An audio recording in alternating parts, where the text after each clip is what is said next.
Hi guys, welcome to another Divi theme video. This is Jamie from System22 and webdesignandtechtips.com.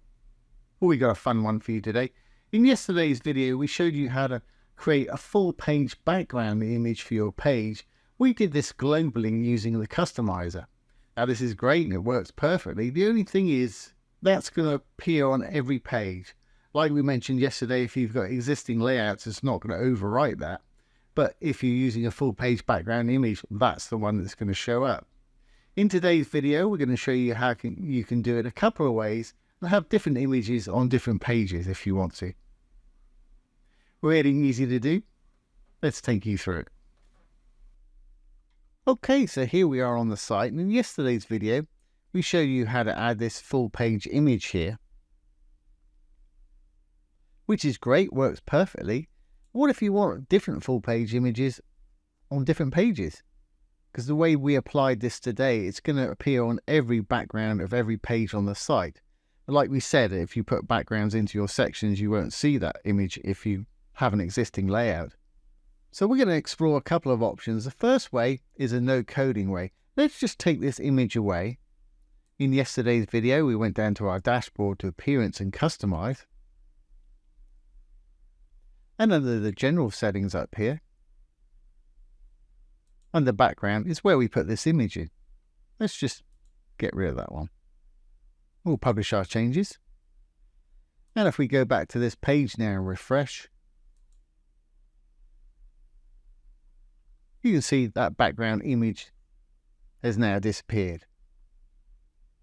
Now, like I say, there's a couple of options of putting full page background images on. One, we can just use rows to build our page and put it in a background section.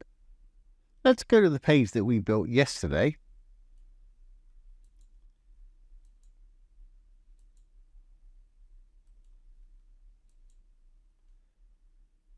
Here's the page that we built yesterday. And as you can see, it's got no background image either. Let's go in there. We'll go to back-end mode, hit the little purple button. Hit the wireframe view icon here. And what we could do is drag all of our rows up into one section here. Green tab for a row. Just drop it under that one on top there. Same for this next row. Get rid of the section once you've done that. Do the same for the row down the bottom there. And our little contact form on the bottom. Do exactly the same thing for that one. And get rid of that section. So we've got all our rows actually under one section here. So what we can do is go back to front end now. We can go into that section. Go down to background under content. Or we can give it that background image. Choose whatever image you want. Slightly different image there today. And as you can see, we've got a full page background image there. But our little rows are a little bit close together for my liking. So the easiest fix for that, as they're not in sections anymore, let's go into our top row here.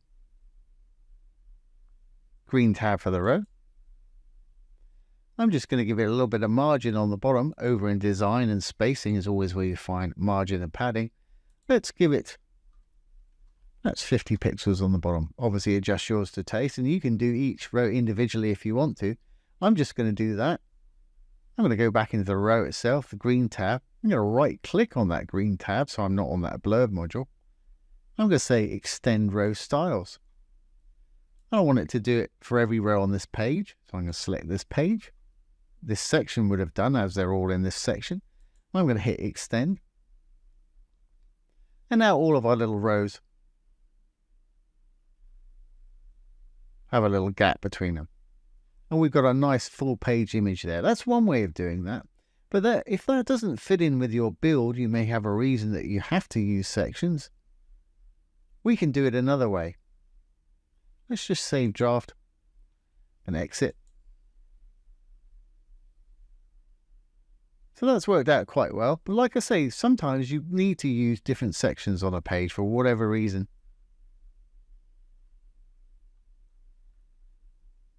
So let's go back to this page we were looking at just now, which was this one. And we're going to use a bit of code to do this today. So we can either go to our customizer here and go to our additional CSS panel, or you can go down to your dashboard, down to Divi, theme options, roll down. We're under the general tab at the top here. You'll find a custom CSS box down the bottom here. That's what I'm going to use today. Okay, let's do a bit of coding.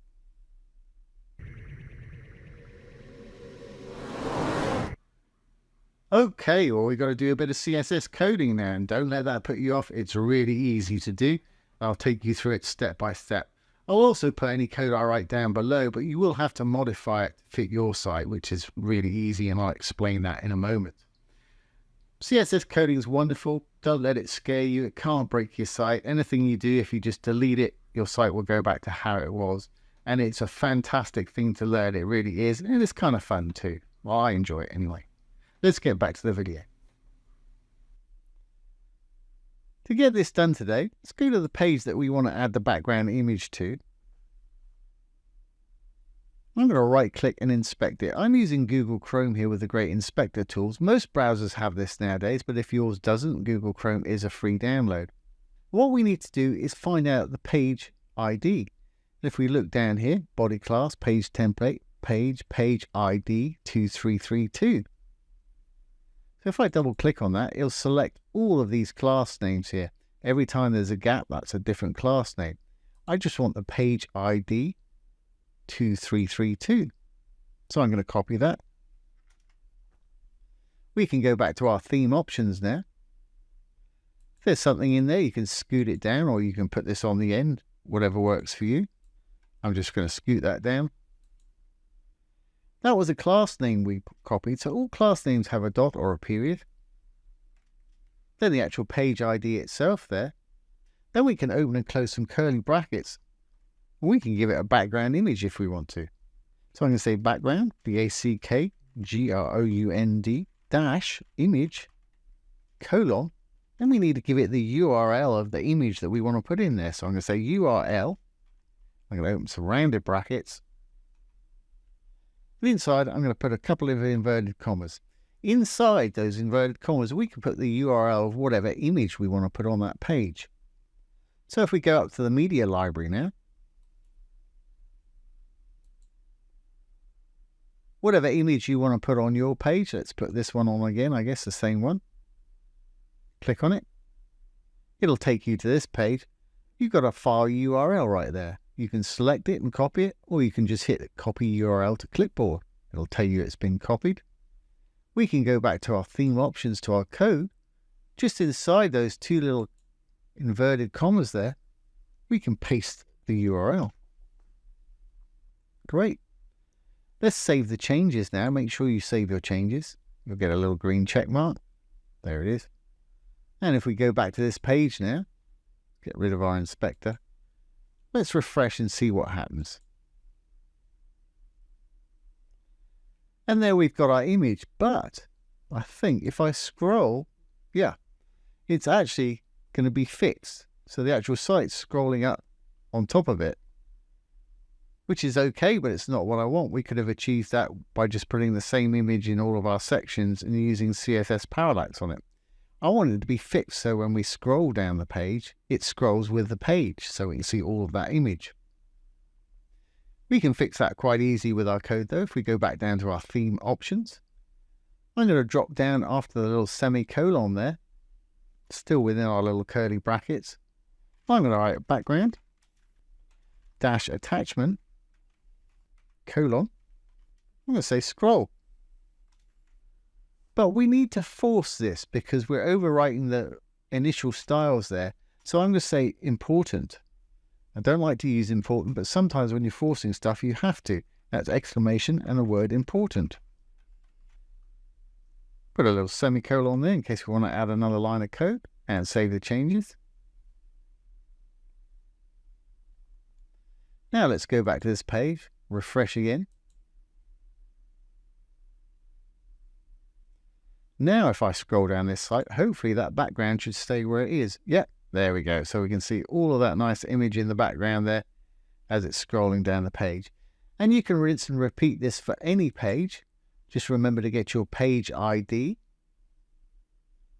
And I'll put this bit of code down below. I'll leave out the URL because that won't do you much good.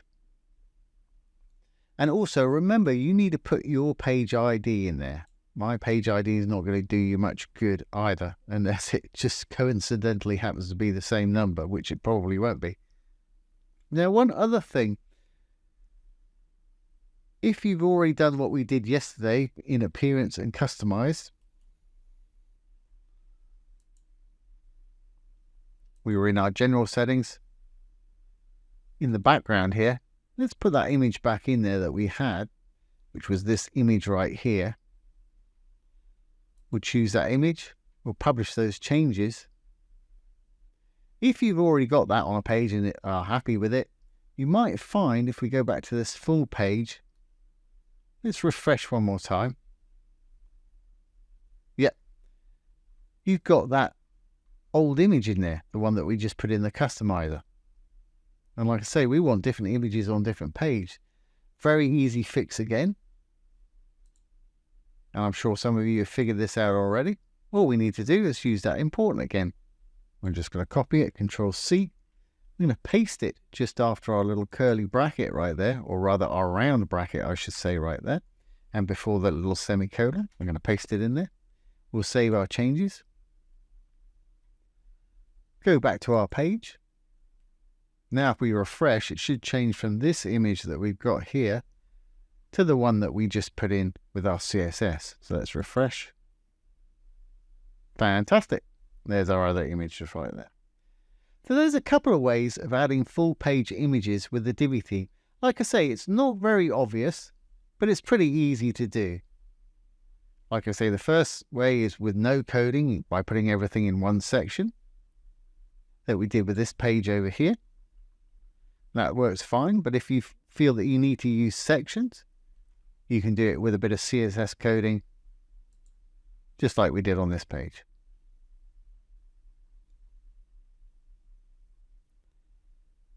Perfect. So there we have it, guys. There's a couple of ways of adding a full page background image to your pages. And with those methods, you can have different images on different pages. As you can see, that's pretty easy to do. Would be nice if Divi implemented something where you could just click on a button and put a full page background in there. But it's not the case, unfortunately. But as you've seen, with a little bit of work, you can get it done. And it's not that difficult. So I hope you've enjoyed this today and found it useful. If you have, please ring the bell, give it a thumbs up, comment, because it's always great to hear from you, share and subscribe to the YouTube channel. And I do mean it, comment. It's always great to hear from you because your comments give me ideas for future videos that hopefully will help you out. So I really do enjoy them. If you've enjoyed this bit of CSS coding today, have a look over here. There should be a simple CSS playlist that pops up. We've got plenty more examples on there. Most of it I've done for you, so it's simple copy and paste.